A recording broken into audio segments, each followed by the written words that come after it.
Iyon, maayong adlaw, no? Maayong adlaw ninyong tanan, no? Mga Bisayang dagko, mga kabisdak. Maayong adlaw ninyong tanan diha sa, siyempre, sa Visayas ug Danau, no? Batiin muna natin sila, yung mga neri dyan sa Camiguin Island, no? Kumusta na mo? Ilabi na yung managsuon nga si kapangalan pa man niyang artista, no? Si Vic Neri or Victor Neri o si Judith Neri, no? So, mga kaigsuunan diya sa Camiguin, kung kinsay nakaila sa ila, no? Nangumusta, no? Aing na lang sila nga nangumusta si Botsoy. Si Cardo Critico, Botsoy ilang pagkailan ako sa una, no? Nagkakuyog mi sa lugar ng Agusan del Norte, no? Sa Buena Vista. So, in short, Buena Vista. So, may mga kauban pa mi dito nga mga taga-Camiguin, pero di na ako madumduman ng ilang mga apelyedo, ano? Si Marlon, si Mario, si Tata Joe, no? Kumusta na kaya sila ngayon? Okay, so sa Katagalugan pala, no? Magandang araw sa inyong lahat. Okay, so pasadahan lang natin to, no? Hindi naman tayo as usual yung kumbati natin sa impeachment, yung mga kalukuhan ng mga, alam nyo na, yung mga nasa pwesto, no? Na hirap umalis sa kapangyarihan at nanluloko pa rin, no? So, maya-maya, no? Pasadahan din natin yun. Pero pansamantala, kung wala pa mo kay balo, no? At tumiaging adlaw, yung nagsinamok, yung mga nagsinamok sa Surigao City, no? Yung FTGP, Federal Tribal Government of the Philippines. Sus, nako po. Kini si Dato Adlaw. Grabe man kado, no? Grabe man kabay. Naunsa man imong unsa ka na imong gipangaon, no? Nga muramag nalain ang inyong mga paminsar, no? Abi ninyo kinig yung nasod nga grabe ang kalisod, no? Bagay manggawas, mga kung sa Tagalog pa maraming isisilang ng mga samahan na nanghihikayat ng kesyo kabutihan, anting-anting or agimat, may mga nagsusulpotang grupo ng mga may paghahatian daw silang mga ginto, no? So, maraming nabibiktima, no? Kawawa din yung mga nabibiktima. Dahil, yun na nga, mayroon pang iba. May mga grupo pa na ang kanilang mayor na panghihikayat ay yung tipong nakakagamot sila, no? Bukod sa nakakagamot, yun na nga, yung mga hindi tatablan ng bala, ng itak. So, talaga namang may naguguyo, no? Kawawa lang talaga. Reflection yan, no, mga kaigsunan, mga kababayan. Yan yung mga barometro. Yan yung mga refleksyon. Yan yung mga level o yan yung mga palatandaan na ang isang bansa ay talagang hikahos pa, no? Marami pa rin naghihirap. Pag maraming sumulpot na ganyan at may mga pumanig, sumama, ay nag-ano lang yan, nagpapahiwatig lang yan na talagang ang ating bansa, no, ang mahal nating Pilipinas ay marami pa ring problema, kahirapan, kamangmangan, no? Huwag kayong magtampo o magalit, huwag ayaw mo kasuko, no? Kay tinuod mo yun na, no? daghan pay illiterate, no, sa atoa. Nakapag-eskwela ang uban pero grade 1, grade 2 nya wa gamita, no, dali mailhan. So yun, kaya kini si Dato adlaw namerwisyo ni siya, no, namerwisyo sila, no. Gipangpadlak kaluoy taon sa mga napadlak nga mga nagtinda ng kung ano-anong spare parts, lugaw o kung ano-anong kainan, no, ay pinadlak ng mga ito. At ang sino ba naman ang dili mahadlok, no? Sino ba naman ang hindi matakot? May mga samurai, may mga itak, papakita ko yung papakita ko yung isang picture natin. Ayan, no? Kita nyo naman yan, napakarami ng na-embargo o nabawi, no? At tingnan nyo yung bandang kaliwa, yan yung mga armas nila. Samurai, itak, kutsilyo, no? Tapos yung mga purong-purong nila, yung mga nilalagay nila sa mga bandana, no? Tapos yung nasa kanan, yan na yun, no? Bago pala yan, bago nagkahuli-huli yan, may giniba pang mga parang mga headquarters ng mga yan, no? Hindi ko lang matandaan kung saan ito sila nahuli o saan nilusob na yung kanilang huling pinagtaguan. Pero 4 days ago or 5 days ago, giniba din yung kanilang mga parang mga headquarters, no? So, ito na yun. Nung isang araw, mga 3 days ago, 2 days ago, yun na. Natunto na sila, tsaka malamang nakakuha na ng warrant of arrest ang ating Surigao PNP, no?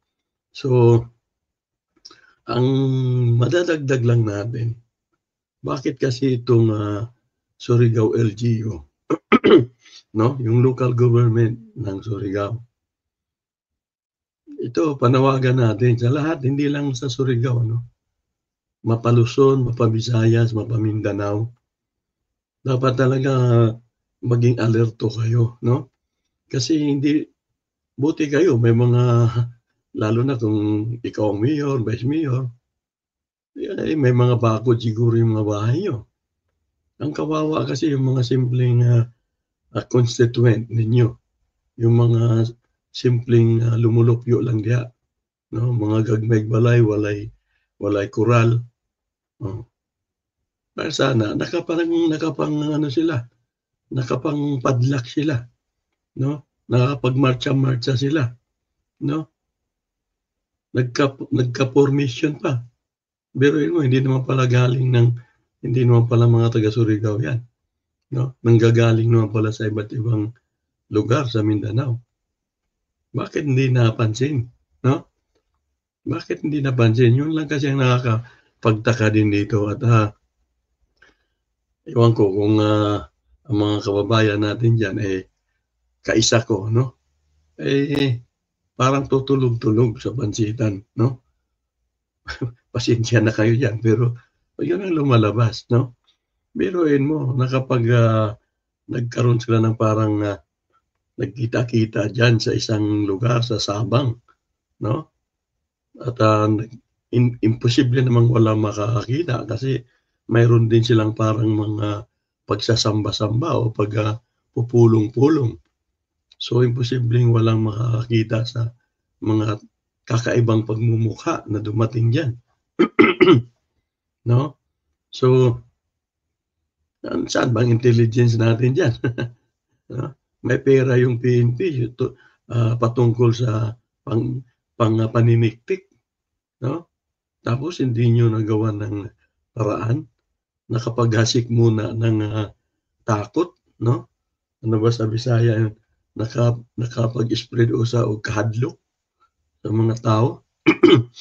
No? So, mukhang next time, next time, lahat ng LGU, lahat ng PNP, no? Kailangan alerto kayo, no? Kasi yung mga simpleng tao na nga, naagrabyado na nga palagi, no? ng mga snatcher, ng mga kawatan, ng mga akyat bahay gang, pati ba naman itong mga ganito, 'no?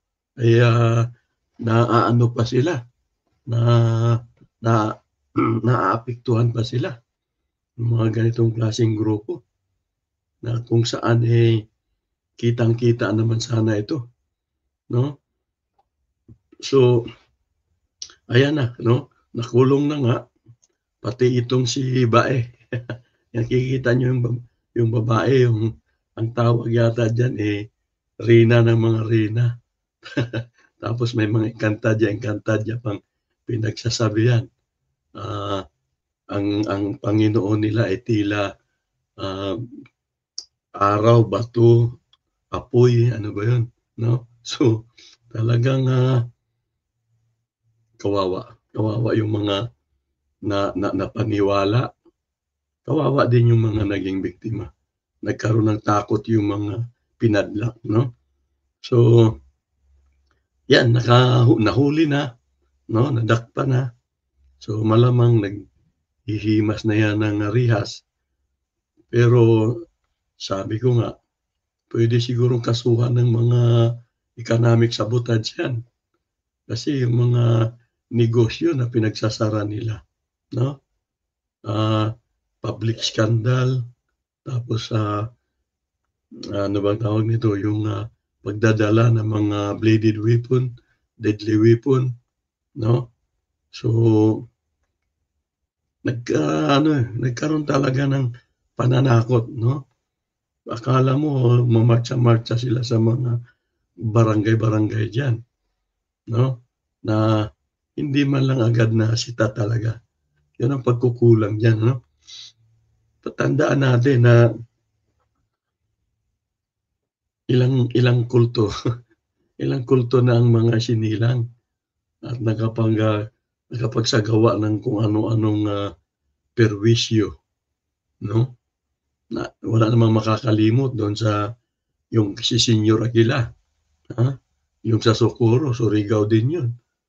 Hindi ko malaman kung Surigao del Norte or Surigao del Sur. Maging ano tayo, 'no, yung kahit yung mga barangay, 'no, maging alerto kayo, lalo na yung ganyang mga grupo na maramihan at nagdadaos ng kung ano-anong mga pag-iipon-ipon, pagtitipon-tipon, hindi mo malaman kung pagsasamba o kung ano, 'no?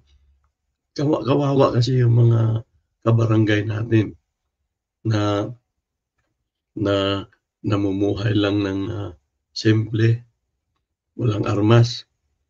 Tapos biglang may lulusob sa bahay mo, may armas, 'no?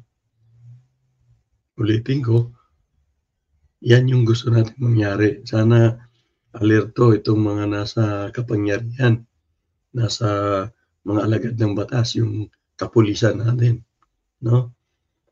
Ah, Marami pa man din diyan sa Surigao, 'no? So, doon sa una kong mga vlog, may nabanggit ko na yung doon sa may, Maguinda, sa bandang, papunta na ng, Tungau, 'no? Kung hindi ako nagkamali, sa may Agusan del Sur na ba 'yun o Agusan del Norte. Mayroon din do'n mga nung araw pa 'yun, mga 1980s, 'no? Pinsan daw 'yun ni Ruben Iclio, 'no? So, marami ding kalokohang pinagagawa do'n, 'no? Ginagawa niyang alipin yung kanyang mga miyembro, 'no? Hindi ko matandaan ang pangalan nun, pero pinsan daw 'yun ni Ruben Iclio.